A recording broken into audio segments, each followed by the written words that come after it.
Nitriansky futbalový klub FC Nitra po 9 sezónach opúšťa najvyššiu slovenskú futbalovú súťaž. Definitívne sa o tom rozhodlo už v 32.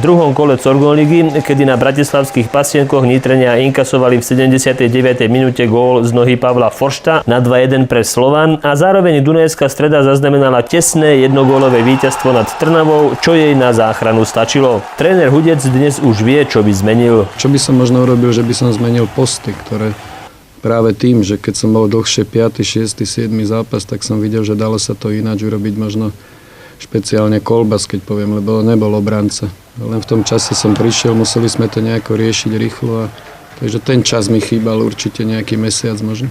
Dotkol sa aj samotných hráčov. Dnes taký status ligového hráča, čo to znamená?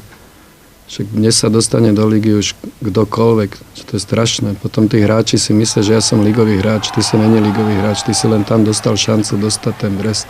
Koľko som ja musel čakať, aby som sa dostal do zostavy. Som bol rád, že som na lavičke. Teraz si zoberete, že pomaly poď sem, Šuhajko, poď ideme do Nitry si zahrať, alebo neviem čo.